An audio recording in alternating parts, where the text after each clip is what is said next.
रोज एक नई कहानी देखने के लिए चैनल को सब्सक्राइब करें और बेल आइकन दबाना ना भूलें। We are on. Start the countdown. Okay sir.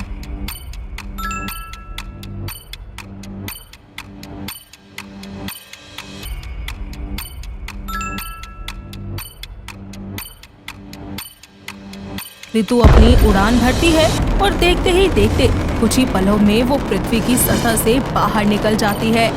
Exosphere में पहुंचते ही उसका हेवी अपने सेकंड स्टेज पर आ जाता है, यानी कि उसका स्प्लिटिंग प्रोसेस शुरू हो जाता है। साथ ही वो अपने ऊपर पहुंचने की खबर अपने डायरेक्टर को दे देती है। अल्फा टू गामा, क्या आप मुझे सुन सकते हैं? Yes, Alpha. Gamma here. 5:57 pass meridian. मैं अपनी पूरी स्पीड से आगे बढ़ रही हूँ। Copy that. सर, क्या आप मुझे उनकी एग्जैक्ट लोकेशन सेंड कर सकते हैं? Sure. अभी सेंड करते हैं। डायरेक्टर ऋतु को हेवी 3.1.0 की लोकेशन सेंड कर देते हैं। वो तेजी से उनकी तरफ बढ़ने लगती है।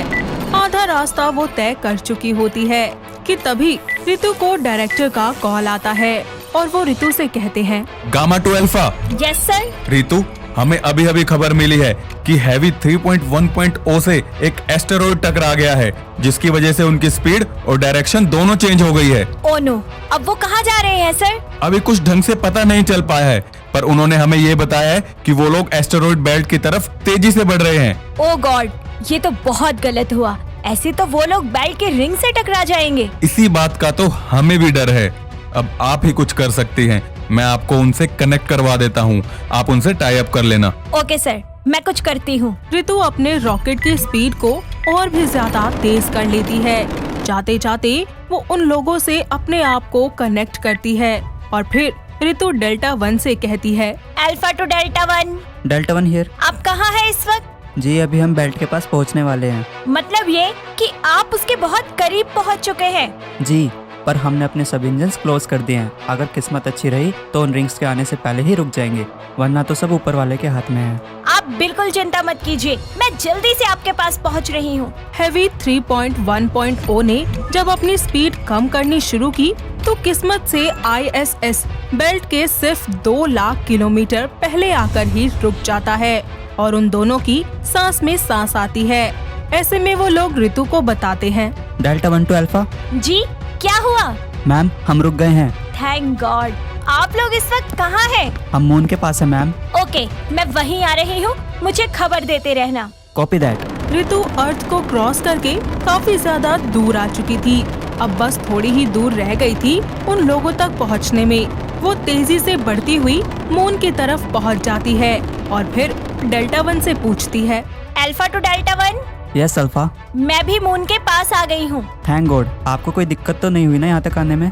नहीं, मैं ठीक हूँ। मैं बस आपके पास ही आ रही हूँ। Okay ma'am. मैं जैसे ही आपके पास पहुँच जाऊंगी तो आप में से कोई भी एक मेरे पास आ जाना। Okay ma'am. ऋतु उनकी तरफ बढ़ने लगती है।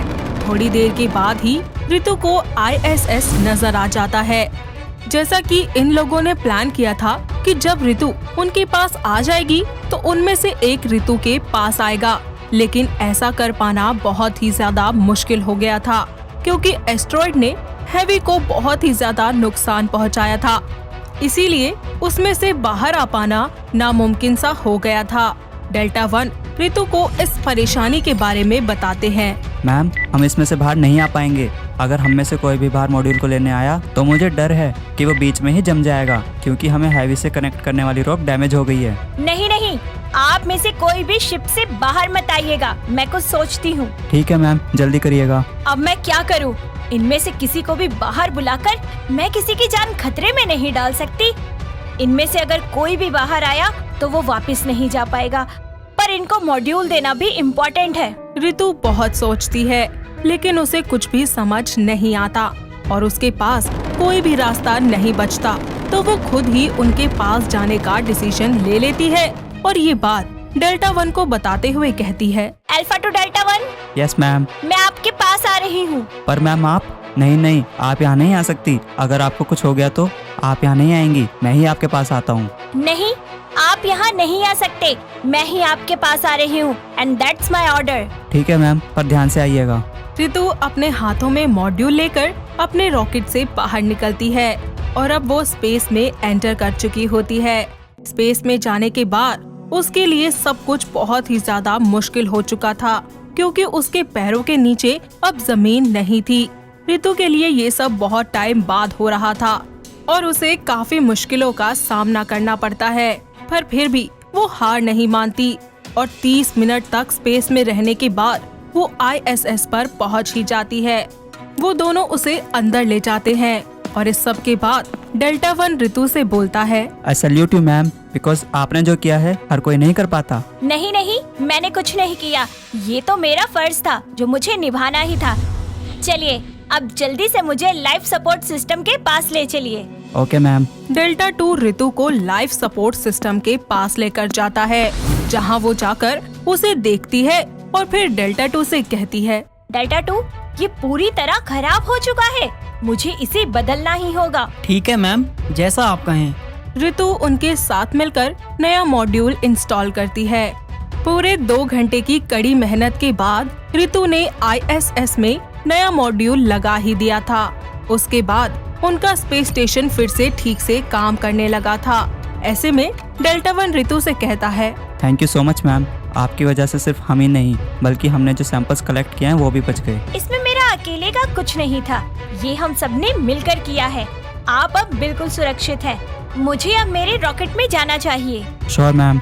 ऋतु अपने रॉकेट में वापस आती है और तुरंत अर्थ पर वापस लौटने के लिए वहां से निकल जाती है। ISS भी अपनी जगह पर वापस चला जाता है।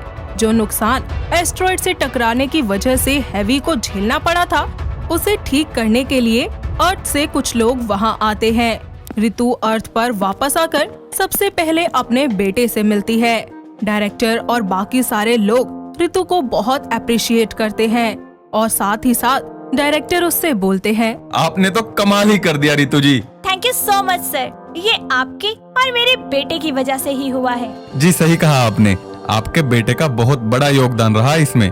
देखा, अगर आप उस दिन मिशन के लिए मना कर देती तो ये कभी पॉसिबल ना हो पाता। आपने बिल्कुल सही कहा सर, और मुझे तो खुद भी यकीन नहीं हो रहा कि मैंने ये सब कर दिखाया। तो क्या आप हमारे साथ मिलकर काम करेंगी? मैं और आपके साथ? जी, हमें आपके जैसे टैलेंट की सख्त जरूरत है यहाँ पर, जो हमारा और हमारे देश दोनों का नाम रोशन कर सके। और मेरा बेटा? वो भी यहीं रहेगा, आपके साथ और हमारे साथ। ठीक है सर। ऋतु डायरेक्टर की बात मान लेती है और उनके साथ मिलकर वहीं उनके लिए काम करना शुरू कर देती है और उसका बेटा भी उन्हीं के साथ वहां रहकर एरोनॉटिक्स की पढ़ाई करने लगता है। फिर वो दोनों अपनी पुरानी जिंदगी से बाहर आकर नई जिंदगी की शुरुआत करते हैं और खुशी खुशी जिंदगी में आगे बढ़ जाते हैं। दोस्तों, अगर आपको ये कहानी पसंद आई तो इसे लाइक करें, शेयर करें और कमेंट करके बताएं कि कहानी में आपको सबसे अच्छा क्या लगा।